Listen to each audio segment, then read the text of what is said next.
একটি শ্বাসরুদ্ধকর যুদ্ধের গল্প, যেখানে ভারতের অত্যাধুনিক রাফাল যুদ্ধবিমান ভূপাতিত হয়েছিল পাকিস্তানের হাতে।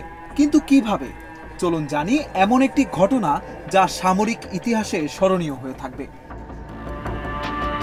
গত এপ্রিলের শেষের দিকে কাশ্মীরের পেহেলগামে এক সন্ত্রাসী হামলায় ২৬ জন নিহত হয়।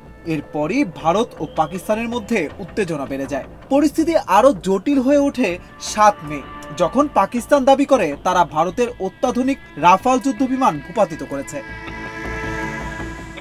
পাকিস্তানের বিমান বাহিনীর air chief marshal Zaheer Ahmed Babar Sidhu জানান, পাকিস্তান বিমান বাহিনী প্রস্তুত ছিল যে কোনো মুহূর্তে ভারত আক্রমণ করতে পারে। মধ্যরাতে যখন অপারেশন রুমে লাল আলো জ্বলে উঠল, সিধু দ্রুত চীনা তৈরি J-10C যুদ্ধবিমানগুলোকে ভারতীয় সীমান্তের দিকে ছুটে যাওয়ার নির্দেশ দেন।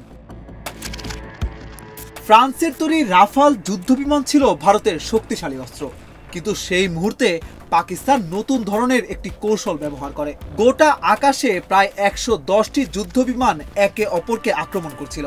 এটি ছিল কয়েক দশকের মধ্যে আকাশের সবচেয়ে বড় সম্মুখ যুদ্ধ। আর এই যুদ্ধের মধ্যেই চীনা যুদ্ধবিমান J-10C ভারতের রাফালকে ভূপাতিত করে, যা আন্তর্জাতিক সামরিক মহলে তোলপাড় সৃষ্টি করে।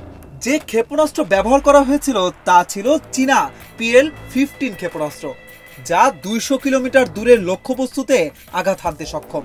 এই ক্ষেপণাস্ত্রের ভয়ানক শক্তি এবং তার অত্যাধুনিক প্রযুক্তি ভারতীয় রাফালের জন্য ছিল এক বড় চ্যালেঞ্জ।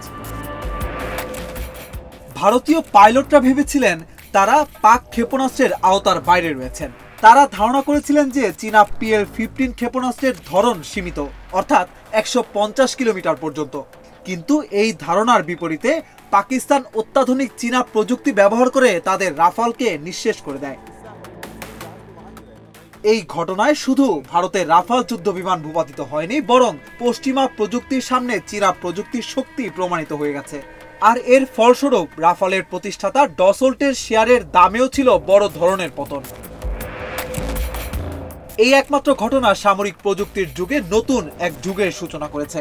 চীনা PL-15 ক্ষেপণাস্ত্র এবং J-10C যুদ্ধবিমান, যা ভারতের রাফালের মতো শক্তিশালী বিমানকে ভূপাতিত করেছে, সেই সাথে আজকের যুগে তাদের শক্তি নিয়ে প্রশ্নও তুলে দিয়েছে।